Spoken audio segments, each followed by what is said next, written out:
بسم اللہ الرحمن الرحیم۔ بسم اللہ الرحمن الرحیم۔ السلام علیکم ورحمۃ اللہ وبرکاتہ۔ امید ہے تمام احباب خیر وعافیت سے ہوں گے۔ آج جلالین ثانی کا سبق نمبر 33 ہے اور اس سبق کے اندر ہم سورۃ الفتح کی آیت نمبر 13 سے 15 تک کا ترجمہ اور تفسیر پڑھیں گے۔ پہلے آیات کا ترجمہ دیکھ لیں۔ وَمَن لَّمْ يُؤْمِن بِاللَّهِ وَرَسُولِهِ فَإِنَّا أَعْتَدْنَا لِلْكَافِرِينَ سَعِيرًا۔ اللہ تبارک و تعالیٰ فرماتے ہیں، اور جو شخص اللہ اور اس کے رسول پر ایمان نہ لائے تو وہ یاد رکھے ہم نے کافروں کے لیے بھڑکتی ہوئی آگ تیار کر رکھی ہے۔ وَلِلَّهِ مُلْكُ السَّمَاوَاتِ وَالْأَرْضِ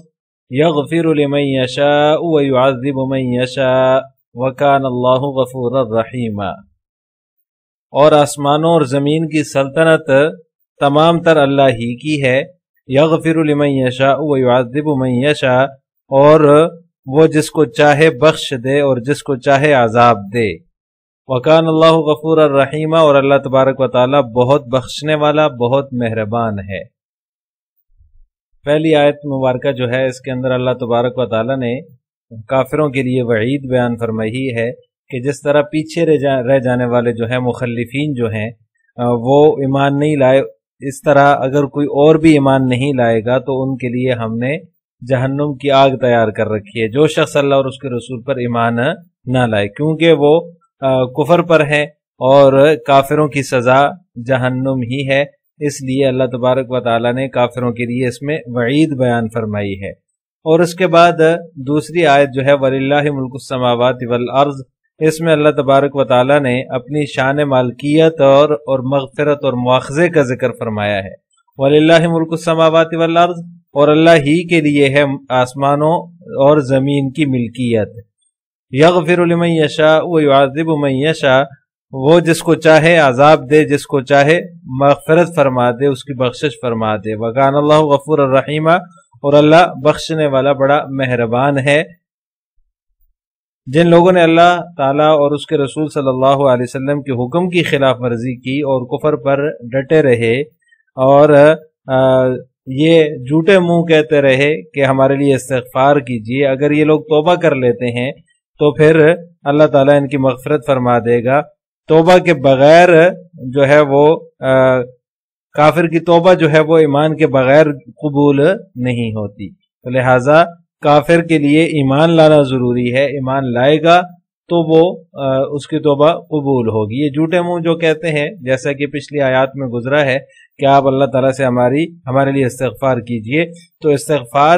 کے قبول ہونے کے لیے، توبہ کے قبول ہونے کے لیے ایمان سے متصف ہونا ضروری ہے۔ اس لیے اللہ تبارک و تعالیٰ نے فرمایا وَمَن لَّمْ يُؤْمِن بِاللَّهِ وَرَسُولِهِ، جو اللہ اور اس کے رسول پر ایمان نہیں لاتا تو اس کے لیے بھڑکتی ہوئی آگ ہم نے تیار کر رکھی ہے۔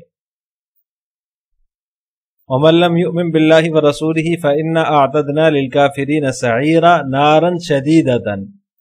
سعیرہ کی تفسیر صاحب جلالین نے بیان فرما دی کہ سخت آگ جو ہے ان کے لیے، جو کہ شدید بھڑک رہی ہے، ایسی بھڑکنے والی آگ ان کے لیے تیار کر رکھی ہے۔ وَلِلَّهِ مُلْكُ السَّمَاوَاتِ وَالْأَرْضِ یغفر لمن یشاء ویعذب من یشاء وکان اللہ غفورا رحیما، ای لم یزل متصفا بما ذکر، یعنی وہ یہ مغفرت والی جو اس کی صفت ہے اس کے ساتھ، اور اس طرح رحمت والی جو صفت ہے اس کے ساتھ وہ ہمیشہ سے متصف ہے، جیسا کہ پہلے ذکر کیا گیا ہے۔ اس سے اگلی آیت ہے سیقول المخلفون اذا انطلقتم الى مغانم لتأخذوها ذرونا نتبعكم يريدون أن يبدلوا كلام الله قل لن تتبعونا كذلكم قال الله من قبل فسيقولون بل تحسدوننا بل كانوا لا يفقهون إلا قليلا۔ اللہ تبارک و تعالیٰ فرماتے ہیں سیقول المخلفون، مسلمانوں جب تم مال غنیمت لینے کے لیے چلو گے تو یہ پیچھے رہ جانے والے تم سے کہیں گے، یعنی حدیبیہ کے سفر سے پیچھے رہ جانے والے کہیں گے لِتَأْخُذُوهَا ذَرُونَا نَتَّبِعْكُمْ، ہمیں بھی اپنے ساتھ چلنے دو۔ یریدون ان یبدلوا کلام اللہ، وہ چاہیں گے اللہ کی بات کو بدل دیں۔ قل لن تتبعونا کذالکم قال اللہ من قبل، تم کہہ دینا کہ تم ہرگز ہمارے ساتھ نہیں چلو گے، اللہ نے پہلے سے یوں ہی فرما رکھا ہے، یعنی قال اللہ من قبل، اللہ نے پہلے سے یوں ہی فرما رکھا ہے۔ فَسَيَقُولُونَ بَلْ تَحْسُدُونَنَا، اس پر وہ کہیں گے دراصل آپ لوگ ہم سے حسد رکھتے ہیں۔ بَلْ كَانُوا لَا يَفْقَهُونَ إِلَّا قَلِيلًا، نہیں بلکہ حقیقت یہ ہے کہ یہ لوگ خود ہی ایسے ہیں کہ بہت کم بات سمجھتے ہیں۔ لا يفقهون الا قلیلا، بہت کم بات کو سمجھتے ہیں۔ سيقول المخلفون اذا انطلقتم، اس آیت مبارکہ کے اندر ان پیچھے رہ جانے والوں کو جو حدیبیہ میں پیچھے رہ گئے تھے، یعنی کہ منافقین، ان کو خیبر میں ساتھ لے جانے کی ممانعت کا بیان ہے۔ ہوا یہ کہ حدیبیہ سے واپس آ کر آپ صلی اللہ علیہ وسلم نے چند ماہ بعد ہی محرم یا جمادی الاولیٰ کے اندر، جو سن 7 ہجری میں جمادی الاولیٰ یا محرم کا مہینہ تھا، اس مہینے میں خیبر پر چڑھائی کر دی تھی، کیونکہ جو وہاں کے یہودی تھے جو خیبر میں آباد تھے، انہوں نے غزوہ احزاب کے موقع پر بدعہدی کی تھی۔ اس بدعہدی کا بدلہ لینے کے لیے جو ہے وہ آپ صلی اللہ علیہ وسلم نے ان پر چڑھائی کی تھی۔ انہوں نے غزوہ احزاب کے موقع پر تمام کافروں کو جمع کیا تھا، تمام کافر قومیں جو تھیں ان کو جمع کیا تھا، اور مدینے پر انہوں نے یلغار کر دی تھی۔ اللہ تبارک و تعالیٰ نے ان سے بدلہ لینے کا حکم فرمایا، اور فتح کی نوید آپ صلی اللہ علیہ وسلم نے جو ہے وہ اللہ تعالیٰ نے آپ صلی اللہ علیہ وسلم کو سنا دی تھی۔ تو اللہ تبارک و تعالیٰ نے آپ صلی اللہ علیہ وسلم کو خیبر روانگی سے پہلے ہی آگاہ کر دیا تھا، مطلع فرما دیا تھا کہ جو اعراب جو حدیبیہ میں شریک نہیں ہوئے تھے ان کو ساتھ نہ لے جائیں۔ منافقین کو جو ہے وہ مال غنیمت ملنے کا یقین تھا، کیونکہ غزوہ خیبر جو ہوا اس میں فتح مسلمانوں کی تھی، اور اس کا یقین تھا چونکہ اللہ تبارک و تعالیٰ نے اس کی جو ہے وہ پہلے سے پیشن گوئی فرما رکھی تھی، یقین دہانی کروا رکھی تھی آپ صلی اللہ علیہ وسلم کو۔ تو آپ صلی اللہ علیہ وسلم کو اللہ تعالیٰ نے فرمایا کہ جو حدیبیہ میں شریک تھے صرف انہی کو ساتھ لے جائیں، جو حدیبیہ میں شریک نہیں ہوئے تھے ان کو آپ ساتھ نہ لے جائیں، کیونکہ جو خیبر کا مال غنیمت تھا اس کا وعدہ اللہ تبارک و تعالیٰ نے اس کی یقین دہانی جو ہے وہ حدیبیہ میں شرکت کرنے والوں کو کروائی تھی، نہ کہ ان لوگوں کو جو کہ عین مصیبت کے وقت گھروں میں دبک کر بیٹھ گئے تھے۔ اب یہ لوگ چاہتے ہیں کہ وہ یبدلوا کلام اللہ، اللہ تعالیٰ کے کلام کو بدل دیں، اور حدیبیہ میں شرکت نہیں کی اور اب غزوہ خیبر میں شرکت کر دیں۔ ایسا نہیں ہو سکتا، چونکہ وہ مال غنیمت صرف ان لوگوں کے لیے ہے خیبر کا جو حدیبیہ میں شریک ہوئے تھے، اللہ تعالیٰ نے ان سے اس کا وعدہ کر رکھا ہے، تو لہٰذا تم لوگ جو ہے وہ اب غزوہ خیبر میں شریک نہیں ہو سکتے۔ اس موقع پر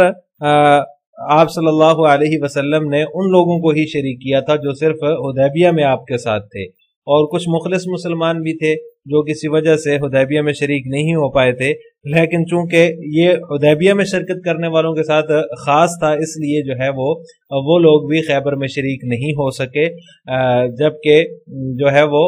بعد میں وہ لوگ پھر دیگر غزوات میں آپ صلی اللہ علیہ وسلم کے ساتھ شریک تھے، کیونکہ یہ اللہ تعالیٰ کی طرف سے حکم تھا کہ خیبر کے اندر صرف انہی حضرات کو شرکت کی اجازت دی جائے جو حدیبیہ میں جو ہے وہ شریک رہے، آپ صلی اللہ علیہ وسلم کو انہوں نے ساتھ دیا۔ تو اس آیت کے اندر جو ہے وہ اس بات کی طرف اشارہ ہے کہ حدیبیہ میں جو آپ کے ساتھ تھے انہی کو آپ ساتھ لے جائیں، اور اللہ پاک نے اس آیت میں اس حکم کی طرف اشارہ کیا ہے، اور وہ حکم جو تھا وہ آپ صلی اللہ علیہ وسلم کو اللہ تبارک و تعالیٰ نے جو ہے وہ پہلے سے دے رکھا تھا کہ حدیبیہ میں شرکت کرنے والے ہی خیبر میں شرکت کریں گے۔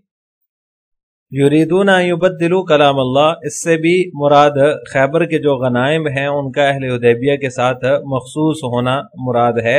کہ اس سے یہی پتہ چلتا ہے کہ وہ صرف اور صرف اہل حدیبیہ کے ساتھ خاص ہیں۔ اسی طرح کذالک قال اللہ من قبل، اللہ تبارک و تعالیٰ نے فرمایا اس آیت کے اندر، اس سے بھی یہی پتہ چلتا ہے کہ خیبر کے جو اموال غنائم ہیں یعنی مال غنیمت جو ہے وہ اہل حدیبیہ کے ساتھ وہ خاص ہے، اور اس کی تائید اس سے بھی ہوتی ہے کذالک قال اللہ من قبل سے۔ لیکن یہاں پر اشکال یہ ہوتا ہے کہ قرآن کریم میں کہیں بھی اس تخصیص کا ذکر موجود نہیں ہے، یعنی کہ کہیں بھی یہ اللہ تبارک و تعالیٰ نے نہیں فرمایا قرآن کریم کے اندر کہ حدیبیہ میں شرکت کرنے والے ہی غزوہ خیبر میں شریک ہوں گے، تو پھر یہاں پر یہ کیوں فرمایا جا رہا ہے کذالک قال اللہ من قبل؟ تو اس کا جواب یہ ہے کہ اس تخصیص کا ذکر وحی مطلوع میں نہیں ہے، غیر مطلوع میں ہے، یعنی اس سے پتہ چلا کہ آپ صلی اللہ علیہ وسلم پر وحی مطلوع کے ذریعے بھی احکام آیا کرتے تھے، اور وحی غیر مطلوع کے ذریعے بھی احکام آیا کرتے تھے، جس سے پتہ چلتا ہے کہ جو ہے وہ آپ صلی اللہ علیہ وسلم پر قرآن کریم کے علاوہ بھی وحی آتی تھی، اور وہ بھی اللہ تعالیٰ ہی کے احکامات ہوتے تھے۔ اور اس سے منکرین حدیث کا رد بھی ہو جاتا ہے جو کہتے ہیں کہ قرآن کریم کے علاوہ کسی اور وحی کا ثبوت نہیں ہے، صرف وہی چیز ہے جو قرآن کریم کی صورت میں موجود ہے وہی وحی کہلائے گی، تو اس سے ان کا رد بھی ہو جاتا ہے۔ اب یہاں پر آپ کو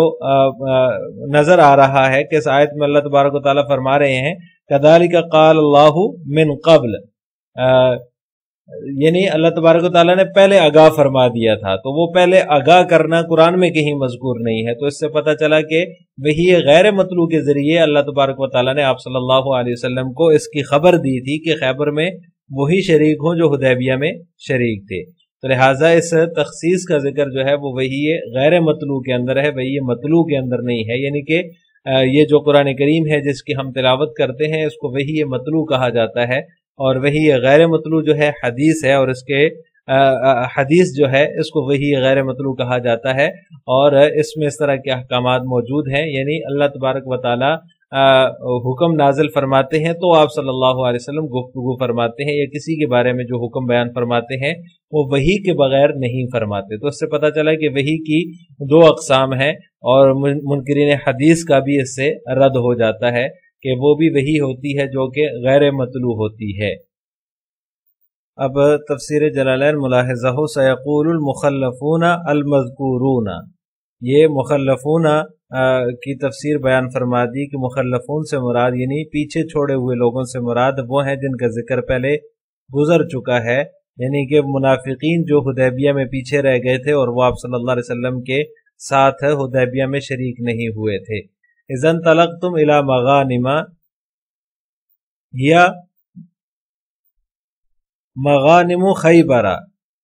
جب تم مال غنیمت لینے چلو گے، وہ مال غنیمت کون سا ہے اس کی تفسیر بیان فرما دی مصنف نے کہ وہ خیبر کے مال غنائم ہیں، وہ جب آپ لینے کے لیے چلو گے تو یہ لوگ کہیں گے لتاخذوها ذرونا نتبعکم، ذرونا اترکونا، ذرونا کا معنی بیان کر دیا کہ ہمیں بھی ساتھ چلنے کی اجازت دو، لنأخذ منها تاکہ ہم بھی اس مال غنیمت سے کچھ حاصل کر لیں۔ یریدون بذالک، یریدون ان یبدلوا کلام اللہ، وہ یہ چاہتے ہیں بذالک اس کے ذریعے سے، یعنی یہ کہتے ہوئے وہ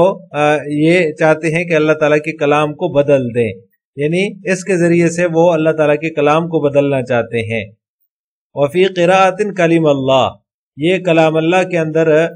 ایک دوسری تفسیر کا بیان مصنف فرما رہے ہیں کہ اس کے اندر ایک کلام اللہ ہے جو کہ یہاں پر متن میں موجود ہے، اور دوسری قراءت اس کے اندر کلیم اللہ ہے بکسر اللام، یعنی کہ لام کی کسرہ کے ساتھ۔ کلیم اللہ اس کا معنی ہوگا اللہ کے حکم کو بدلنا چاہتے ہیں۔ ای مواعیدہ بغنائم خیبر اہل الحدیبیۃ خاصۃ، یعنی مخصوص طور پر اہل حدیبیہ کے لیے خیبر کے مالک غنیمت کے وعدوں کو بدل ڈالیں، یہ اس کی تفسیر بیان فرما دی مصنف رحمہ اللہ تعالیٰ نے، یعنی جو اللہ تبارک و تعالیٰ نے مال غنیمت خیبر کی مال غنیمت کا جو ہے وہ خاص طور پر اہل حدیبیہ کے ساتھ مخصوص کیا تھا اس کو، اور اس کا وعدہ فرمایا تھا ان سے، اس کو بدلنا چاہتے ہیں۔ قُل لَن تَتَّبِعُونَ كَذَلِكُمْ قَالَ اللَّهُ مِن قَبْلَ، آپ کہہ دیجئے کہ اللہ تعالیٰ جو ہے وہ فرما چکے ہیں اس سے پہلے ہی، ای قبل عودنا، یعنی حدیبیہ سے لوٹنے سے پہلے ہی اللہ تبارک و تعالیٰ فرما چکے ہیں۔ فَسَيَقُولُونَ بَلْ تَحْسُدُونَنَا، تو وہ عنقریب کہیں گے یہ بات نہیں بلکہ تم ہمارے ساتھ حسد کرتے ہو. اَيْ نُصِيبَ مَعَكُمْ مِنَ الْغَنَائِمِ فَقُلْتُمْ ذَلِكَ، یعنی کہ تم حسد کرتے ہو کہ تمہارے ساتھ ہم کو بھی مال غنیمت جو ہے وہ مل جائے، اس لیے تم یہ بات کہہ رہے ہو. یہ اس کی تفسیر مصنف رحمہ اللہ فرما رہے ہیں کہ اگر تمہارے ساتھ ہمیں بھی مال غنیمت مل جائے اس بات پر تمہیں حسد ہے ہم سے، یہ بات نہیں ہے کہ اللہ تبارک و تعالیٰ نے کہا ہے. فَقُلْتُمْ ذَلِكَ، تم حسد کی وجہ سے یہ کہتے ہو. بَلْ كَانُوا لَا يَفْقَهُونَ مِنَ الدِّينِ إِلَّا قَلِيلًا، بلکہ آپ کہہ دیجئے بل کانو، بلکہ وہ جو ہے وہ نہیں سمجھتے، من الدین، کس کو نہیں سمجھتے؟ دین کی بات کو نہیں سمجھتے، الا قلیلا، مگر منہ ان میں سے بہت ہی کم لوگ. عزیز طلبہ، آخر میں آپ سے 2 سوال ہے. نمبر 1، غزوہ خیبر کس سن ہجری میں ہوا اور اس کا سبب کیا تھا؟ نمبر 2، خیبر کے غنائم کا اہل حدیبیہ کے ساتھ خاص ہونے کا ذکر قرآن کریم میں نہیں، پھر اس کو کلام اللہ کہنا کیسے صحیح ہے؟ ان دونوں سوالوں کا جواب آپ نے کمنٹ باکس میں دینا ہے. السلام علیکم ورحمۃ اللہ وبرکاتہ.